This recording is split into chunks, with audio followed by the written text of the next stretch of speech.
Welcome to another Bucketlister Diary. In fact, this is number 3 of, well, at least 100 in the Bucketlister Diaries series. You've already seen me go to Tomorrowland and visit World Heritage Site at Durdle Door.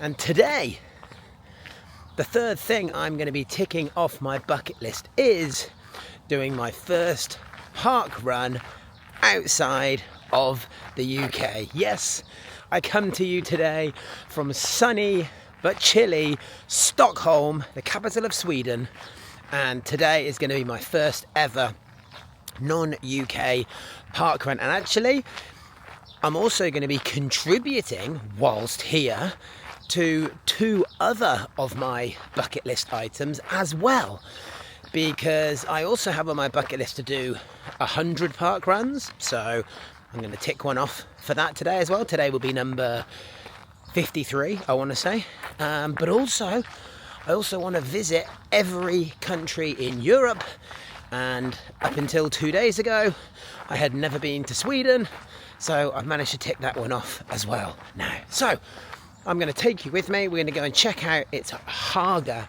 park run here in Stockholm. I've been here for a day and a bit, so why don't I stick in a little montage of some of Stockholm I've seen in my 36 hours here so far. Roll the VT.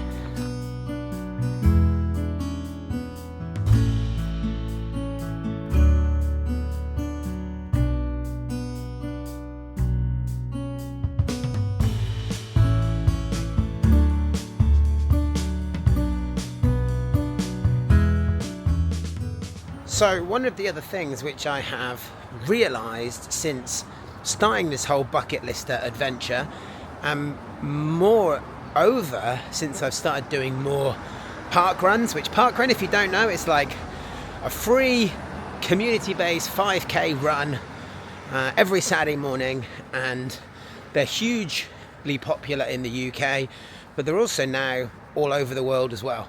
And what I've realised is that there's also like this huge subgenre of categories of challenges to do within the parkrun world. So there's some people that have done like thousands of them. There are people who have done them in every available country.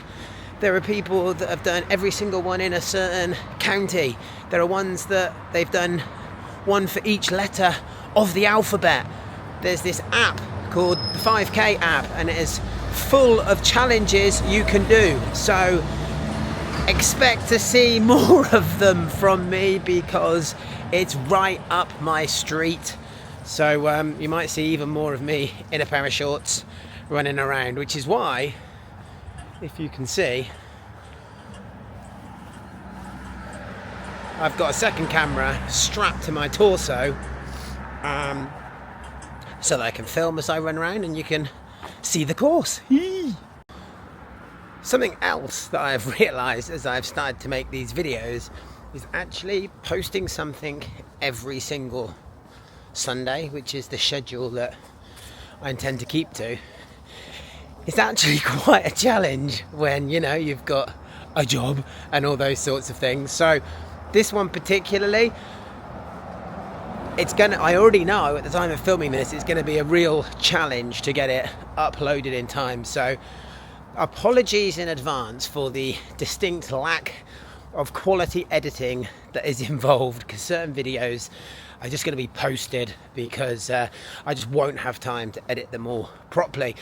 And I've also realised that it makes sense to try and make more than one video out of the footage that I shoot, especially when I'm on location like today. So expect to also see in the coming weeks a proper video of Stockholm in 24 hours, because I went and saw loads of cool stuff yesterday, and also one for the entire actual parkrun race. I'm going to film the whole thing and upload a video so that people can see the course, because I've realised that in the whole sub-community of park runners, the people quite like the park run videos, so I'm going to do that too.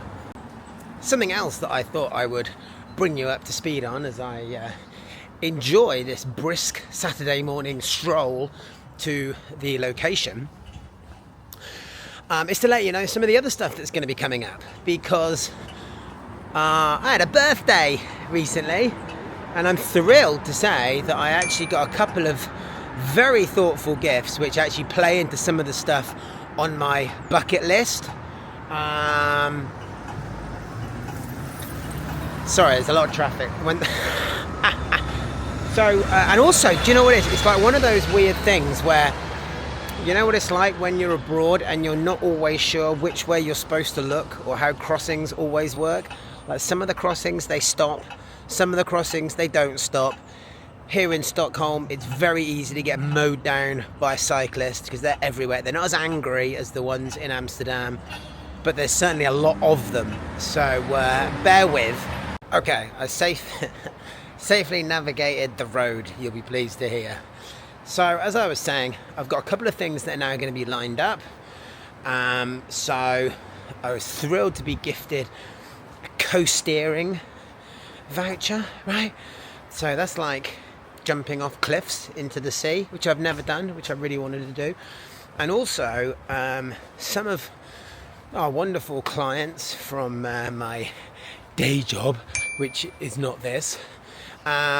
Big shout out to anyone who is involved with our business, Salonology, plug. They also gifted me some vouchers for Zipwire World in North Wales, which I'd always wanted to go to. And actually that's going to be a couple of ticks, because I also have on my bucket list that I want to do a land toboggan, which I've also never done, and they've got one there too.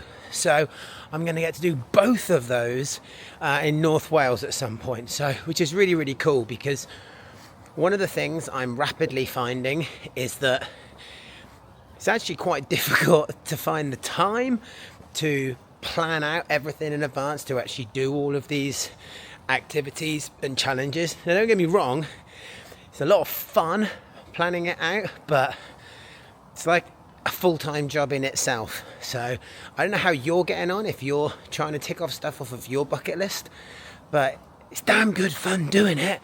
But it also does take some advanced planning. Ooh, look out, another crossing. Ooh.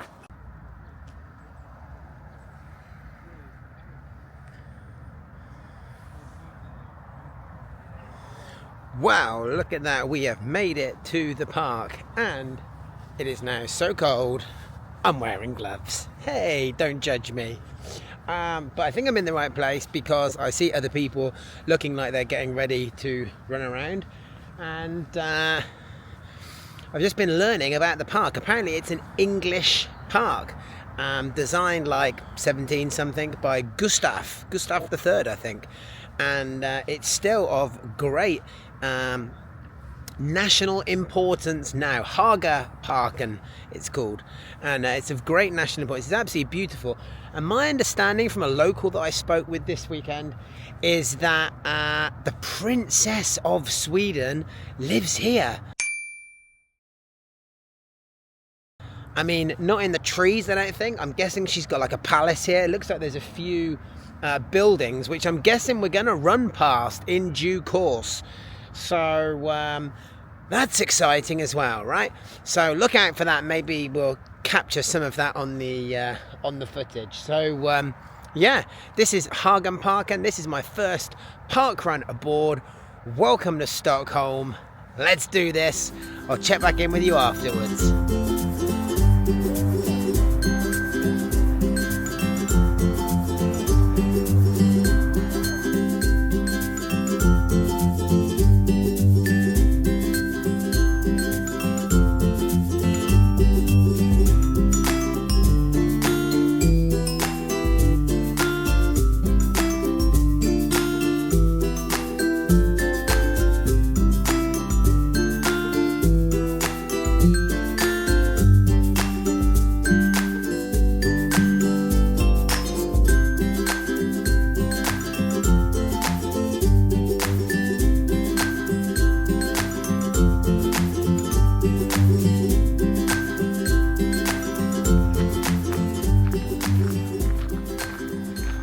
Well, there we go, folks. That is another bucket list item officially checked off. Ding! And I've had my fika, which is a real big deal here in Sweden, which is like, well, I don't know the literal translation of the word, but it seems to mean coffee and cake. And I tell you what, they love coffee and cake. So with that done, I'm now on my way back to my hotel for another Swedish tradition, and that is a sauna. Anyway, I'll see you next time. Remember, I'm ticking off one of these every single month. I will see you for the next Bucket Lister Diary. See ya.